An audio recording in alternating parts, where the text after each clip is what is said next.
اگر ہماری توجہ اللہ کی رحمت کی طرف ہو جائے تو میرے نبی پاک نے فرمایا تو رب کے بارے میں جیسا گمان کرے گا اللہ بھی تیرے لیے ویسا ہی بن جائے گا. اللہ ویسا بن کے تجھے نوازے گا. اگر تیرا یہ ذہن بن جائے نا کہ جو اللہ مجھے دے گا وہ مجھے ہی دے گا, تو اللہ تبارک و تعالیٰ سب سے بڑھ کر تجھے ہی عطا فرمائے گا. لیکن امید رب کرے اور امید رحمت کی, اس کے کرم کی, اس کی عطا کی. ہاں ایک پہلو ضرور سوچ کے رکھنا چاہیے اس موضوع پر. ساری دنیا نکما کہہ دے تو بیٹا ماں باپ کے نزدیک نکما نہیں ہوتا.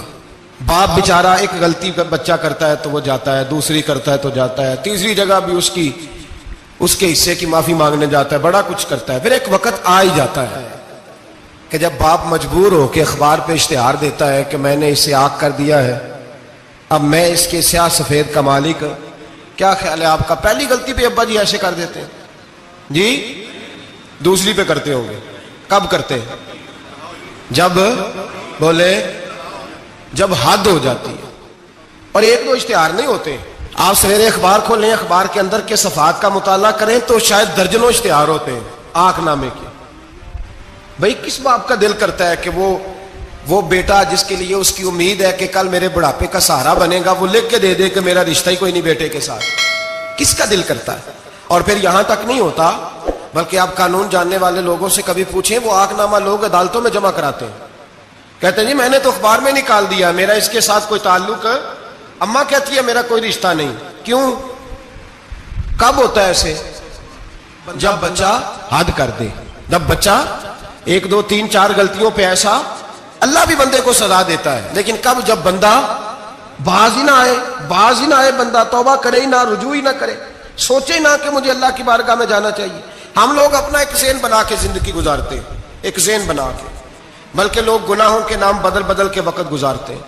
ہم اپنے نفس کا بت بنا کے سارا وقت اسی کی پوجا پہ معاذ اللہ لگا دیتے ہیں. بس یہ ٹھیک ہے, یہ ٹھیک ہے اور یہ ٹھیک ہے, چوتھی بات صحیح کوئی نہیں. اسی کے اندر ہم الجھے رہتے ہیں میرے بھائی. رحمت الہی کا غلط تصور اپناتے ہیں. او میرے بھائی, کسی بندے کی مجبوری تو معاف ہوتی ہے, لیکن اگر کوئی جان بوجھ کے زیادتی کرے تو وہ معاف, اس کی معافی. جس بچے کو پتا ہو نا استاد کو کہ اس کے واقعی گھر میں فوتگی ہو گئی تھی, استاد اسے سزا نہیں دیتا. جس کا پتا ہو کہ واقعی یہ بیمار تھا تو استاد اسے کلاس میں کھڑا نہیں کرتا. جس کا پتا ہو کہ یہ زیادتی کر رہا ہے, جان بوجھ کے کر رہا ہے, استاد اسے ڈنڈوں سے مارتا ہے اور زیادہ مارتا ہے. کہتا ہے تو نالائق ہے, تو جان بوجھ کے کرتا ہے. میرے بھائی اللہ کی رحمت ہے, ہر ایک پہ برستی ہے. لیکن ایک بندہ کھڑا ہی ہو جائے رب کے مقابلے میں, وہ نہ نماز پڑھے, نہ مسجد آئے, نہ کوئی کام کرے, نہ وہ دین کی طرف توجہ کرے, نہ وہ کبھی اللہ سے استغفار کرے, نہ وہ کبھی جائز کام کی طرف توجہ کرے, ساری زندگی حرام اکٹھا کرے, ناجائز کرے, تو اب تو نے حد کر دی. تیرے پاس غضب آیا نہیں, بلکہ تو نے غضب کو آواز دی ہے. تو نے اللہ کے غضب کو, بولیے, اللہ کے غضب کو, غضب ہونا اور ہوتا ہے اور غضب کو آواز دینا, بولیے, غضب کو آواز دینا, ان میں فرق ہے میرے بھائی, یاد رکھیں. ہم آواز دیتے ہیں غضب کو, غضب ہوتا نہیں. دیکھیں نبی کریم صلی اللہ علیہ وسلم, اور یہ حدیث آپ نے یاد رکھنی ہے, یہ یاد رکھنی ہے. نبی پاک صلی اللہ علیہ وسلم نے نا بہت کم لوگوں کو بیوقوف کہا ہے. ہمارے زمانے میں تو عام لفظ ہے نا بیوقوف کہنا. اللہ کے رسول صلی اللہ علیہ وسلم نے بہت کم لوگوں کو بیوقوف کہا. مسند امام احمد بن حنبل کی حدیث ہے, نبی کریم علیہ الصلوۃ والسلام نے فرمایا وہ احمق ہے, وہ بیوقوف ہے. نبی پاک فرما رہے ہیں. اور میں نے کہا کم لوگوں کو حضور بیوقوف کہتے تھے. نبی کریم علیہ الصلوۃ والسلام نے فرمایا وہ بندہ بیوقوف ہے جو سارا دن اللہ کی نافرمانی کرتا ہے اور پھر بھی رب کی رحمت کی امید کرتا ہے, تو بیوقوف ہے. صبح سے شام تک لگا ہوا ہے, میں نے نہیں اللہ ماننی, میں نے نہیں تیری ماننی, معاذ اللہ میں نے نہیں ماننی. شام ہوتی ہے تو کہتا ہے اللہ بڑا مہربان ہے, بخش دے گا. تو بیوقوف ہے, تو بیوقوف ہے. تو بتانا کیا مجبوری تھی نماز نہ پڑھنے کی؟ کس نے تجھے گن پوائنٹ پہ کہا تھا حرام کھانے کو؟ اور فلاں آدمی کی تو نے غیبت کی تو تیرا اس میں کیا فائدہ تھا؟ یہ جو تو نے صرف 10 بندوں کو ہنسانے کے لیے جھوٹا لطیفہ سنایا, اس میں تیرا کیا نفع تھا؟ تو صبح سے شام تک نافرمانی کرتا ہے, شام کو کہتا ہے اللہ کریم ہے معاف کر دے گا, اللہ مہربان ہے معاف کر دے گا. استاد مہربان ہوتا ہے کہ نہیں؟ فیل کیوں کرتا ہے امتحان میں؟ بولے, استاد باپ ہوتا ہے نا, اس کا دل کرتا ہے شاگرد فیل ہو جائے, تو کیوں کرتا ہے؟ لیکن شاگرد نے زیادتی کی, اس نے پڑھا نہیں, اس نے میں نے کہا باپ آق نامہ لکھواتا ہے، مجبور ہو کے لکھواتا ہے نا۔ او بھائی یاد، بڑی پیاری مثال ملا رومی لکھتے ہیں، کہتے ہیں میرے گاؤں کی ایک بی بی تھی، اس بی بی نے ایک بچڑا پالا ہوا تھا۔ دیہاتوں میں نا بوڑھی مائیں بچڑے کو پیڑا دیتی تھی اور نام بھی رکھ لیتی تھی، کسی نے مٹھو نام رکھا ہوتا تھا، کسی نے کوئی نام۔ کہتے ہیں ماں نے بچڑا رکھا ہوا تھا، اماں اس کو آواز دیتی تو بچڑا دوڑا آتا، اماں اس کو پیڑا کھلاتی، بچڑا بڑا پیارا تھا، جوان ہو گیا۔ اماں اس لیے بچڑا پال رہی تھی کہ جب بچڑا بڑا ہو جائے گا تو ہل کے اندر بچے اسے لگائیں گے، کھیتی میں ہل چلائیں گے۔ بچڑا بڑا ہو گیا، اماں کے بیٹے کہنے لگے اماں لا، تو نے بڑا کھلا پلا لیا، اس سے کوئی کام لیتے ہیں۔ ہل کے آگے لگایا تو کہنے لگا میں نے تو نہیں چلنا۔ اماں کے پاس آئے، کہنے لگے یہ نہیں چلتا۔ اماں کہنے لگی چلو ٹائم دو تھوڑا، سمجھ جائے گا۔ پھر موقع دیا، پھر آئے، کہا اماں اب تو ہم نے اس کے ناک میں نکیل بھی ڈال دی ہے لیکن اب بھی یہ ہل میں چلنے کو تیار ہے۔ ملا رومی رحمت اللہ علیہ فرماتے ہیں پھر کہا اماں سے، اماں کہنے لگی چلو تھوڑا ٹائم اور دے دو، سیانا ہو جائے گا۔ تھوڑا ٹائم اور دیا، ڈنڈے بھی مارے لیکن وہ سیانا ہونے کو تیار ہے۔ اب اماں کے پاس آئے تو اماں مجبور ہو گئی، دل نہیں کرتا تھا، کہنے لگی جاؤ پھر کسائی کے ہاتھ بیچ ڈالو۔ وہ گیا کسائی کے پاس، اسے کاٹا گیا، اس کی کھال اتاری گئی، اس کے چھوٹے چھوٹے پیس کر کے کھا گئے لوگ۔ وہ ماں رو رہی تھی، لوگوں نے اماں سے کہا تجھے تو بڑا پیارا تھا، تو نے کٹوا کو دیا۔ تو اماں کہنے لگی پیارا تو بڑا تھا پر مانتا نہیں تھا، پیارا بڑا تھا، کاش بات مانتا، مقصد پورا کرتا تو کبھی بھی کاٹا۔ بھائی رب کریم نہیں چاہتا بندہ دوزخ میں جلے، اللہ کی رحمت نہیں چاہتی جہنم میں جلے، پر بندہ مانتا ہی نہیں، یہ تیار ہی نہیں ہوتا، یہ سویا ہوا ہے سویرے، یہ وہ گپے لگا رہا ہے عصر کے وقت چوراہے پہ کھڑا ہے، نماز پڑھنے نہیں آیا۔ اس نے ساری زندگی میں درجنوں لطیفے سیکھ لیے، ہزاروں کہانیاں سیکھ گیا، قرآن پاک پڑھنا نہیں سیکھا۔ اس نے زندگی کی ہر چالاکی سیکھ لی ہے، نہیں سیکھی تو اپنے رسول کی حدیث نہیں سیکھی، نہیں سیکھا تو دین کی ضروری باتوں کو نہیں سیکھا۔ اب رب کی رحمت تو نہیں چاہتی کہ بندہ جہنم میں جائے، وہ تو مہربان ہے، لیکن رب کریم کا قانون کا تقاضا یہ ہے کہ جو احکام پورے نہیں کرے گا اسے پھر دوزخ میں ڈالا جائے گا۔ تو ہمارے بزرگ فرمایا کرتے تھے اصل بات یہ ہے کہ اللہ نہیں مسلمان کو دوزخ میں ڈالنا چاہتا، مسلمان اپنی مرضی سے چھلانگے لگا رہے ہیں، یہ خود چھلانگے لگاتا ہے، یہ باز نہیں آتا۔ آپ یقین کریں بڑی ذمہ داری کے ساتھ، بڑے خلوص کے ساتھ اور بڑی دیانتداری سے تجربے کی بات عرض کرتا ہوں، ہمارے بہت سارے گناہ ایسے ہیں جن گناہوں کا ہماری دنیا داری کو بھی کوئی فائدہ نہیں، کوئی فائدہ نہیں ہماری دنیا کو بھی اس غلطی کا۔ میری باتوں کی سمجھ آ رہی ہے آپ دوست؟ کچھ گناہ ایسے، ایک تو ہوتا ہے کہ دنیا کا کوئی فائدہ ہو، اس گناہ میں ہماری دنیا کا بھی کوئی فائدہ۔ جو آدمی جھوٹے لطیفے سناتا ہے، جھوٹ بولتا ہے، جھوٹ کوئی فائدہ نہیں اسے، لوگ 10 منٹ ہنستے ہیں اور باہر جا کہتے ہیں یار یہ تو کوئی غیر سنجیدہ آدمی، وہ عقل ہی نہیں، کیا فائدہ کمایا اس نے، کیا نفع لیا اس نے۔ جو آدمی بڑھ بڑھ کے باتیں کرتا ہے، 2 4 5 10 آدمیوں کی غیبت کر جاتا ہے، لوگ کہتے ہیں یار بڑا چغل خور ہے، کیا کمایا اس نے زندگی میں، کچھ حاصل کر لیا اس نے۔ ہمارے بہت سارے گناہ میرے بھائی وہ ہیں جن کا ہماری دنیا کو بھی کوئی فائدہ نہیں، تو کیوں نہ ہم ان گناہوں کو چھوڑ دیں تاکہ ہمارے دین کو تو فائدہ ہو جائے، دین کو تو فائدہ ہو جائے۔ صرف زبان کے ذائقے ہیں، کچھ دیر کے لیے ہماری طبیعت کے تقاضے ہیں، 10 منٹ کی مسکراہٹ ہے جس کے لیے ہم اللہ تبارک و تعالیٰ کا قانون توڑتے پھر جا رہا ہوں۔ میرے حبیب کریم علیہ السلام نے مسلمان کو کہا ہے کہ تیرا رب تو چاہتا ہے کہ بس تو آ جا، وہ تجھ پہ رحمت نازل کر دے گا۔ آنا تو شرط ہے کہ نہیں؟ آنا تو شرط ہے کہ نہیں؟ اچھا چلیں یہ بتائیں، جو آدمی 1 سے لے کر 31 تاریخ تک ڈیوٹی کرے اس کو تنخواہ لینے جانا پڑتا ہے کہ تنخواہ گھر آ جاتی ہے؟ بول کے بتائیں۔ پھر بھی جانا پڑتا ہے، کہ میں نے ڈیوٹی پوری کی ہے، پھر بھی جانا پڑتا ہے۔ ڈیوٹی پوری کرنے کے باوجود تجھے تنخواہ لینے، اور ہو سکتا ہے کہ یہ بھی کہا جائے ابھی آئی نہیں کل آنا، ہو سکتا ہے یہ بھی کہا جائے پرسوں آنا، یہ بھی ممکن نہیں کہ فوراً او خدا کے بندے تو آتا ہی نہیں خدا کی رحمت لینے، تو اس کے گھر کی طرف رجوع ہی نہیں کرتا، تو توجہ ہی نہیں کرتا، تو کہتا اللہ مہربان ہے۔ بھائی مہربان تو ہے، تو رحمت لینے آیا ہے، تو نے کو بہانہ بنایا اس کی رحمت کا۔ اللہ کی رحمت قیمت نہیں مانگتی، بہانہ مانگتی ہے، پر بتا نا تیرا کو بہانہ ہے کہ نہیں۔ میرے نبی کریم سید عالم صلی اللہ تعالی علیہ وسلم نے فرمایا رب قیمت کا سوال اور نہیں مانگتا، یقین کریں نہیں مانگ، بندے قیمت مانگتے ہیں۔ آپ 100 دفعہ مسکرا کے بات کریں، ایک دفعہ نہ کرے تو کہتے ہیں مولوی صاحب امیر ہو گئے، اب تو صحیح سلام بھی نہیں لیتے۔ ایک دفعہ ہو سکتا ہے بیچارہ پیٹ میں درد ہو رہی ہو سکتا ہے گھر کی کوئی بہت بڑی ٹینشن ہو سکتا ہے کوئی مجبوری ہو، بندے ہمہ وقت قیمت مانگتے ہیں، ہمہ وقت آپ تندرست ہیں، ہر وقت آپ قیمت ادا کرتے ہیں تو لوگ راضی ہیں۔ لیکن رب کہتا تو کوئی قیمت نہ دے، کوئی بہانہ ہی بنا لے، تیرا رب تجھ سے راضی ہو جائے گا۔ سنیں بڑی پیاری حدیث، بڑی خوبصورت حدیث، کنز المال میں دیگر کتب احادیث میں ہے۔ حضرت ابو ہریرہ رضی اللہ تعالیٰ عنہ فرماتے ایک بابا جی نبی پاک کی بارگاہ میں آئے، اور جب وہ واپس جانے لگے تو میں نے عمر پوچھی تو عمر تھی 96 سال۔ کہتے ہیں بزرگ جب آئے نا تو یہ بھویں جو ہے نا ان کی سفید ہو کے تو یوں آنکھوں پہ آ گئی، بڑی چھڑی بابا جی نے پکڑی ہوئی اور دونوں ہاتھ پکڑ کے نا چھڑی کے اوپر جھکے ہوئے ہیں ایک جانب، قربان جاؤں۔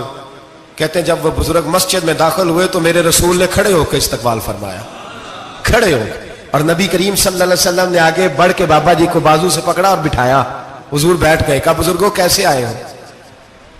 تو کہتے ہیں وہ بابا جی بات کرتے تو آنکھ کھول کے پہلے حضور کا چہرہ دیکھتے، پھر وہ بات کرتے تو ان کے لب و لہجے کے اندر بڑی پریشانی، بڑی تکلیف، بڑی مایوسی۔ عرض کرنے لگے یا رسول اللہ، حضور زندگی ساری گناہوں میں بیت گئی ہے، حضور غلطیاں ہی غلطیاں، یاد ماضی عذاب ہے، یا رب چھین لے مجھ سے حافظہ میرا۔ اے اللہ کے رسول بڑی لمبی فہرست ہے، پاپ ہی پاپ ہے، کالے سیاہ دفتر ہے۔ یا رسول اللہ صلی اللہ علیہ وسلم جب پلٹ کے دیکھتا ہوں حضور مجھے نیکی دکھائی نہیں دیتی۔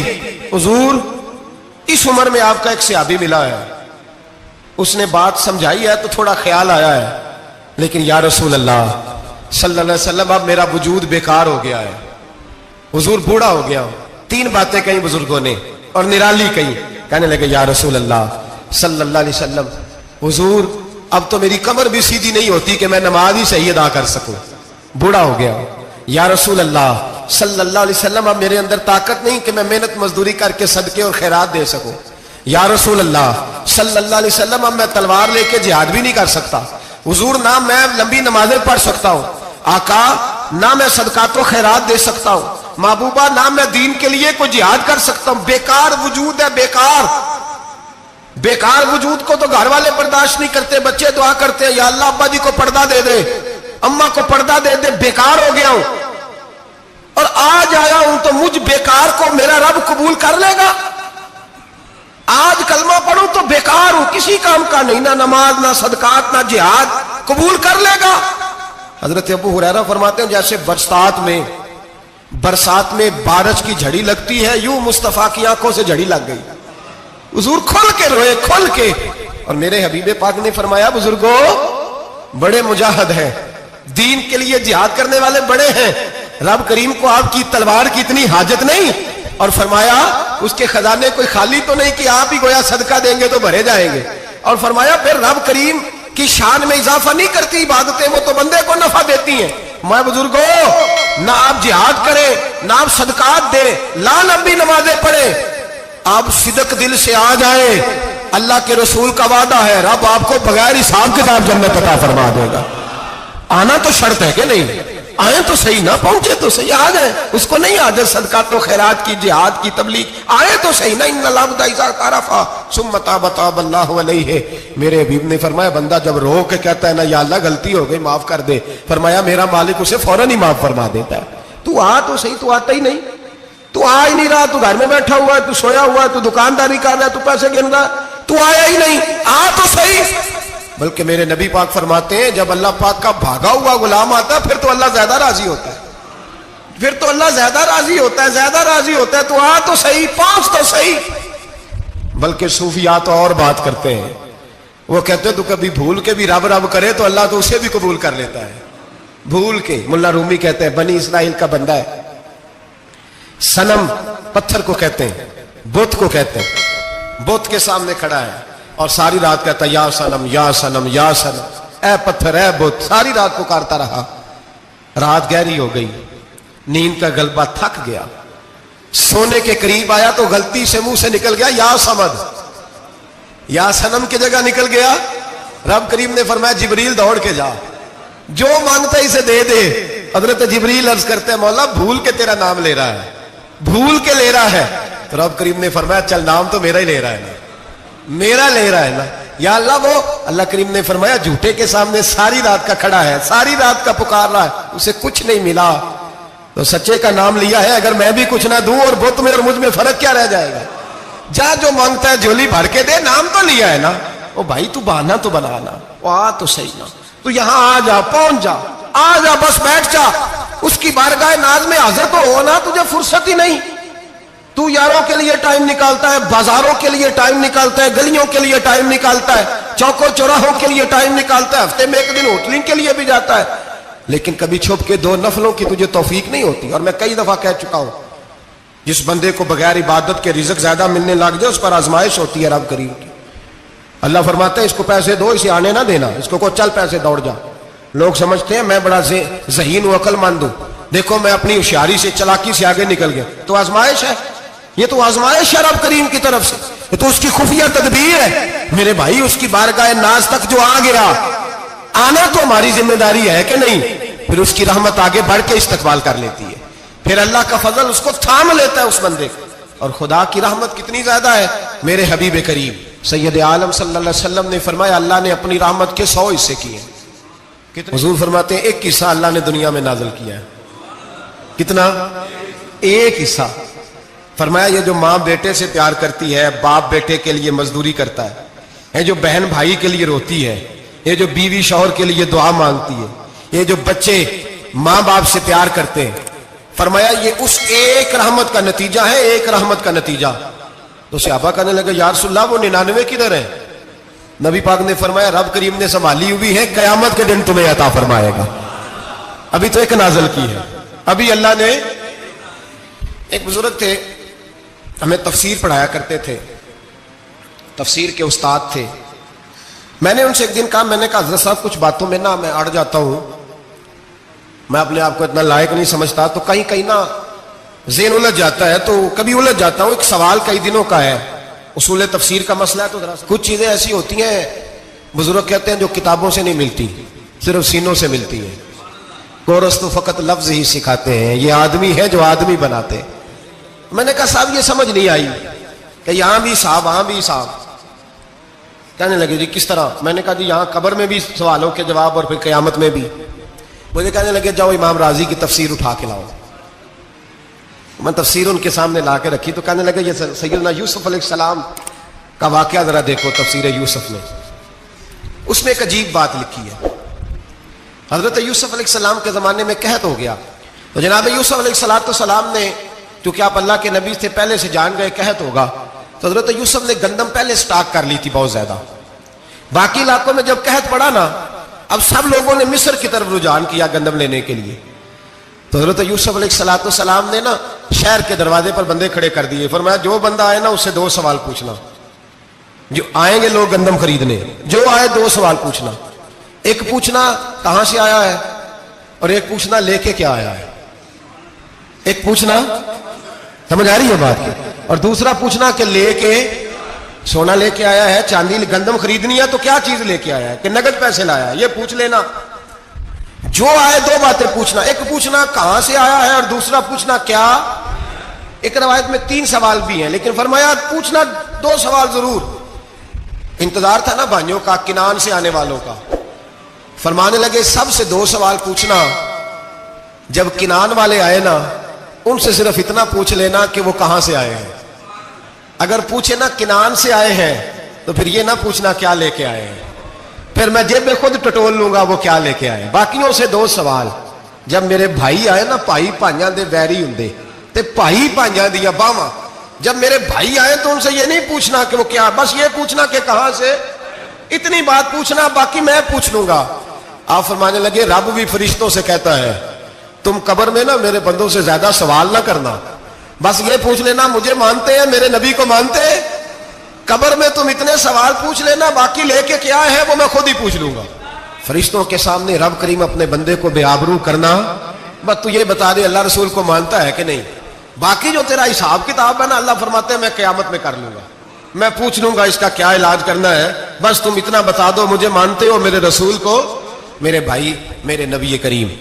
علیہ السلام فرماتے ہیں جو بندہ توبہ کرنے والا تھا، اللہ کی بارگاہ میں آنے والا تھا، بار بار توبہ کرتا تھا، احساس رہتا تھا، اسے احساس تھا، آیا کرتا تھا، پھر بھی غلطیاں ہو گئی، قیامت کے دن رب کریم اپنے فضل کی چادر اس پہ ڈالے گا، فضل کی چادر ڈالے گا، اور رب کریم اس سے پوچھے گا یہ گناہ کیا تھا؟ اور نبی پاک فرماتے ہیں اس نے بڑے بھی گناہ کیے، اللہ چھوٹے چھوٹے گناہوں کے بارے میں پوچھے گا، یہ غلطی کی تھی، یہ گناہ، بندہ ڈر رہا ہے، وہ کہہ رہا ہے پتہ نہیں سزا کیا ملے گی، کیونکہ دنیا میں بھی ڈرتا رہا، یہاں بھی ڈر رہا ہے، شرط یہ ہے کہ احساس والا ہو، آتا رہو، پھر بھی غلطیاں ہو گئی، خیال کرتا تھا، محنت کرتا تھا، نیک ہونے کی جدوجہد کرتا تھا، کوتاہیاں رہ گئی، یہ گناہ کیا تھا یا اللہ بھول گیا تھا، یہ گناہ کیا اللہ مجھ سے غلطی ہو گئی، یہاں بھی کیا تھا یا اللہ غلطی ہو گئی۔ نبی پاک صلی اللہ علیہ وسلم فرماتے ہیں چھوٹے چھوٹے گناہ اللہ دکھا رہا ہے اور اس سے کہہ رہا ہے یہ کیا تھا، مانتا جا رہا ہے۔ رب کریم فرماتا ہے پتہ ہے میں تیرے ساتھ کیا کرنے والا ہوں؟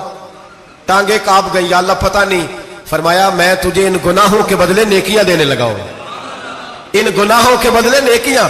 نبی پاک فرماتا ہے فٹافٹ ہی بول پڑا، کہنے لگا یا اللہ میں نے تو بڑے بڑے گناہ بھی کیے، اگر تو نے گناہوں کے بدلے نیکیاں دے دیا تو میرے تو بڑے بڑے پاپ بھی ہیں، وہ دوسرے کدھر ہیں؟ تو میرے حبیب کریم علیہ الصلوۃ والسلام فرماتے ہیں رب مسکرائے گا جو رب کی شان کے لائق ہے۔ اللہ فرمائے گا تیرے دل میں احساس تھا، تو آیا کرتا تھا، تو توبہ کرتا تھا، تو میری بارگاہ ناز میں آتا تھا، پتہ تیرے اوپر چادر کیوں ڈالی ہے؟ یا اللہ نہیں، فرمایا میں تجھے اپنی رحمت کی چادر میں چھپا کے جنت میں داخل کرنا چاہتا ہوں۔ میرے بھائی تو آ تو صحیح، تو پہنچ تو صحیح، خدا را یہ جو جتنی دنیا داری ہے نا، یہ تو آپ ہر وقت کریں گے تو راضی ہوں گے لوگ، ہر وقت۔ اور یہ جو ہم نے پلاننگ کی ہوئی ہے نا کہ میں فلانا کام کر کے سیاڑا ہو جاؤں گا، تو اتنی مہلت نہیں دی اللہ پاک نے، وہ کہتا فوراً آ، اپنی منصوبہ بندی بدلیں، رحمت الہی کی جانب توجہ کریں، اپنا ذہن رب کریم کے بارے میں کرم والا بنائے، اور یہ ارادہ کرے کہ میں اس کی بارگاہ میں آؤں گا تو وہ مجھے عطا کرے گا۔ اپنے بازو پہ بھروسہ نہ کرے، اپنی عقل پہ بھروسہ نہ کرے، بھروسہ جب بھی کرے خدا کی رحمت پہ کرے، اس کے فضل پہ کرے، اس کے کرم پہ کرے، اور ذہن بنائے کہ اللہ معاف کرنے والا ہے۔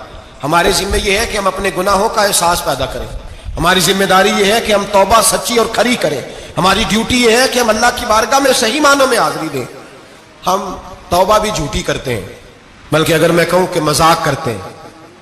شب برات آنے والی ہے نا، کس دن ہے؟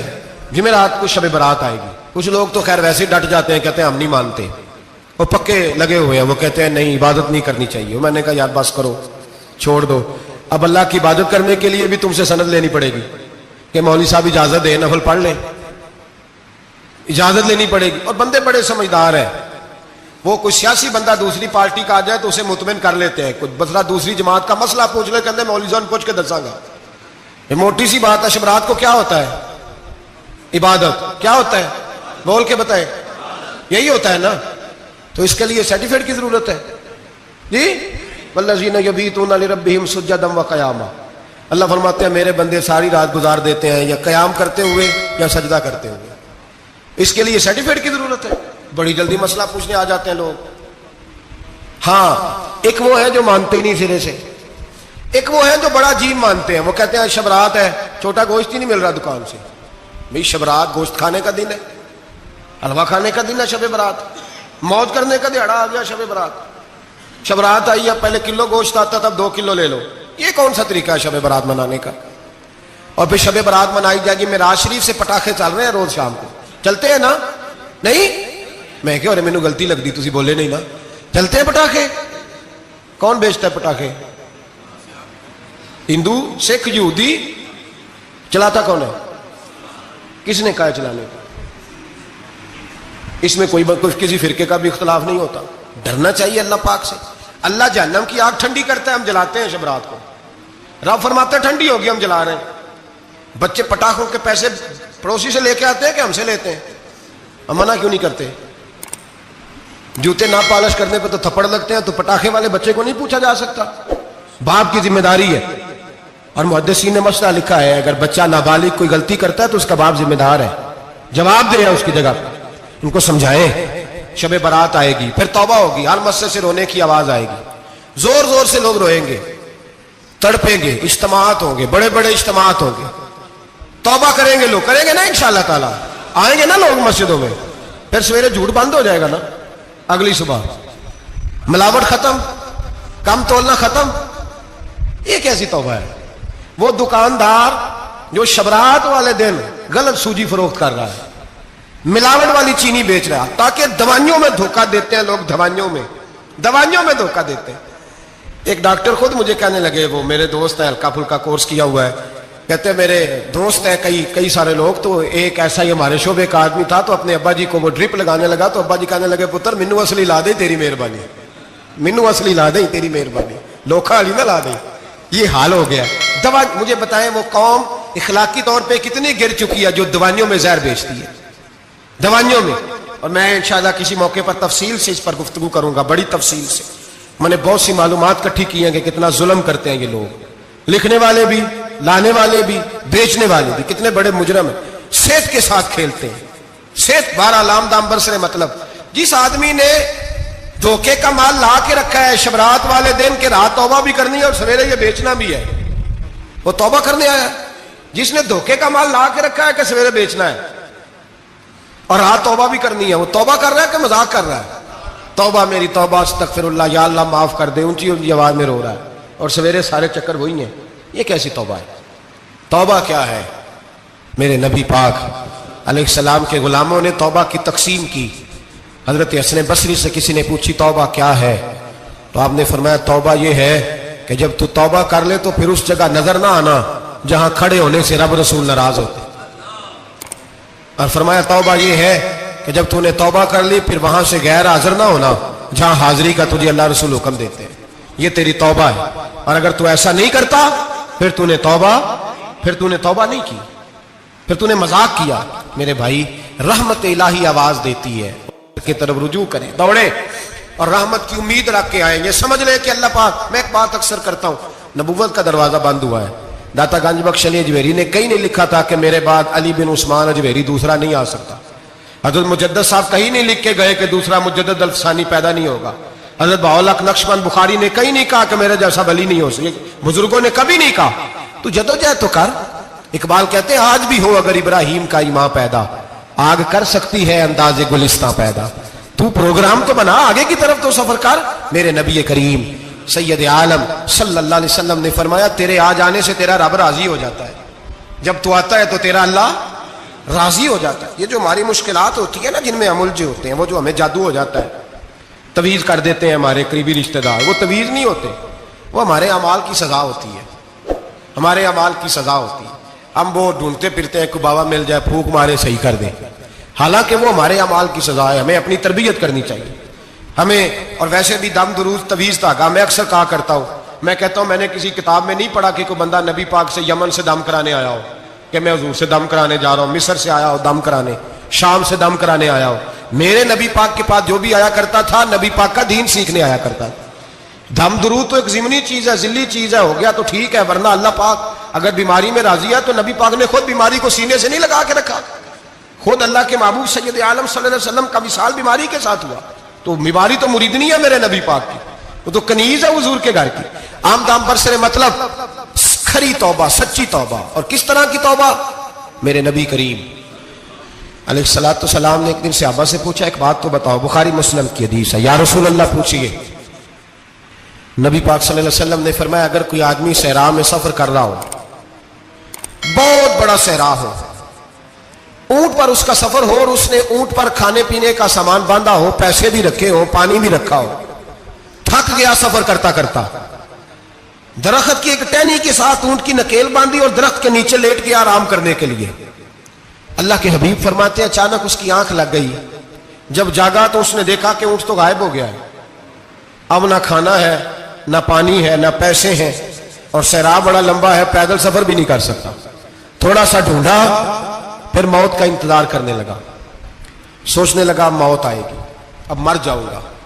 اللہ کے محبوب فرماتے ہیں تھوڑی دیر گزری, جب بالکل مایوس ہو گیا تھا تو اچانک نظر پڑی تو اونٹ اس کا سامنے کھڑا تھا. نبی پاک صحابہ سے پوچھتے ہیں بتاؤ, اس کی کل کائنات اجڑ گئی تھی, رات ضائع ہو گئی تھی, ہر شے لٹ گئی تھی, دوبارہ اسے مل گئی ہے, بتاؤ اسے کتنی خوشی ہوگی.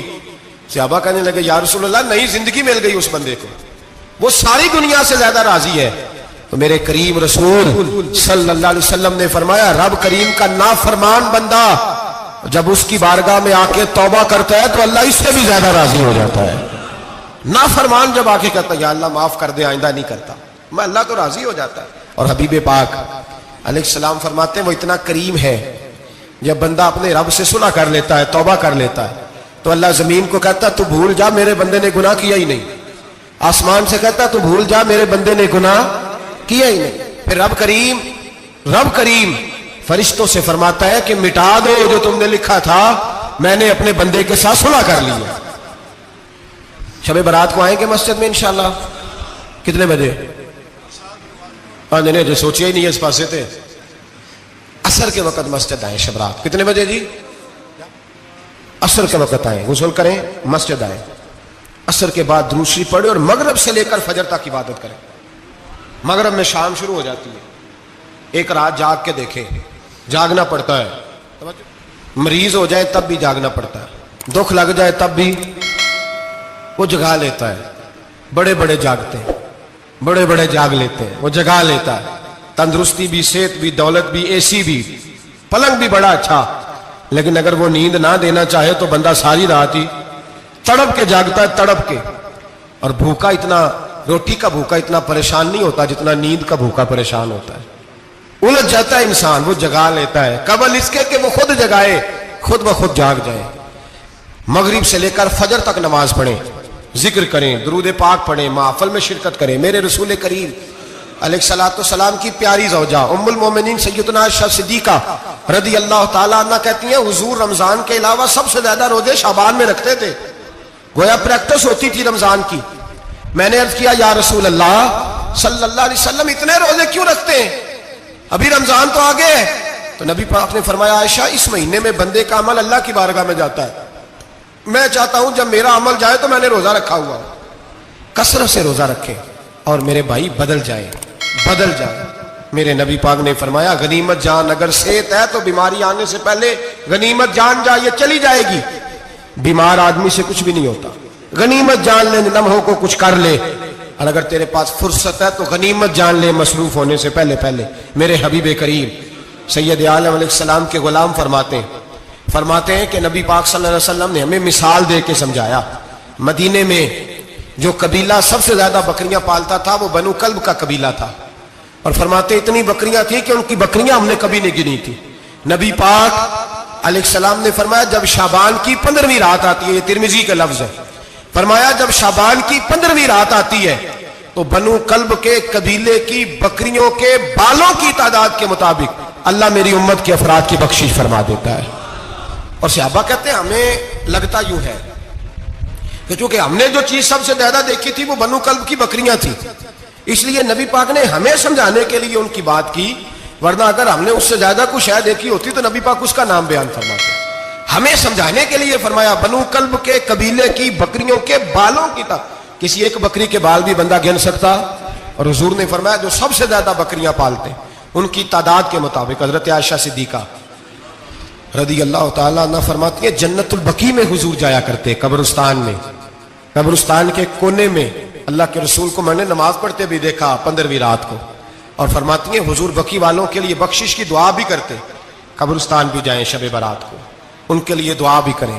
اور پھر میرے بھائی شب برات کو للہیت کے ساتھ آئیں, لوٹنے کا پروگرام بنائیں, اس سے قبل کے رب کریم خود جکڑ کے لے آئے, خود بخود آئیں, اس کے کرم کی طرف توجہ کریں, اس کی رحمت کی طرف توجہ کریں. میرے رسول کریم صلی اللہ علیہ وسلم کے پاس ایک دیہاتی آئے, مولا علی شیر خدا فرماتے ہیں میں بھی حاضر تھا. کہتے کبھی کبھی سادے بندے آتے تھے پر بڑی عجیب ہی بات کر جاتے تھے. کہتے ایک دیہاتی آئے, تامت باندھی ہوئی اور سادہ سا رومال کندھے پہ رکھا ہوا ہے. نبی پاک کے پاس آئے اور حضور سے دل لگی کرنے لگے, حضور سے دل لگی کرنے لگے, میٹھی باتیں کہنے لگے یا رسول اللہ ایک مسئلہ پوچھنے آیا ہوں. فرمایا پوچھو. عرض کرتے ہیں حضور قیامت میں حساب کون لے گا؟ قیامت میں اب کس کو نہیں پتا کون حساب لے گا, دل لگی کی بات ہے نا, کون لے گا؟ نبی پاک نے فرمایا اللہ حساب لے گا. تو کہتے ہیں اس نے نا اور جملہ کہا تو ہم اس کی بات پہ حیران ہو گئے, کہنے لگے یا رسول اللہ واقعی اللہ حساب لے گا؟ تو کہتے ہیں نبی پاک مسکرائے, فرمانے لگے تجھے تیری مار ہوئے, میں سچی تو کہہ رہا ہوں, تو کس طرح کی بات کر رہا ہے, اللہ حساب لے گا. حضرت علی فرماتے ہیں اس نے رومال اٹھایا کندھے پہ رکھا, کہنے لگے یا رسول اللہ اگر رب حساب لے گا تو پھر اس نے معاف ہی کر دینا ہے. یہ کہہ کے وہ چلا گیا, یہ لفظ کہہ کے وہ چلا گیا. تو حضرت مولا علی کہتے ہیں میں نے حضور کا چہرہ دیکھا تو گلاب سے بھی زیادہ کھلا ہوا تھا, میں نے نبی پاک کا چہرہ دیکھا تو چاند سے بھی زیادہ روشن تھا. میں نے کہا حضور یہ کیا کہہ گیا ہے؟ نبی پاک نے فرمایا بندہ بڑا سادہ تھا, بات بڑی پیاری کر گیا ہے, بڑی پیاری کر گیا ہے. حضور نے فرمایا علی رب کریم ہے, اور کریم جب غالب ہوتا ہے تو کرم ہی فرمایا کرتا ہے, وہ کرم ہی کرتا ہے, وہ معاف ہی کرتا ہے, وہ معاف ہی کرتا ہے. اللہ معاف کرتا ہے. پر میں نے کہا کوئی معافی لینے آئے ہی نہ تو کوئی معافی لینے.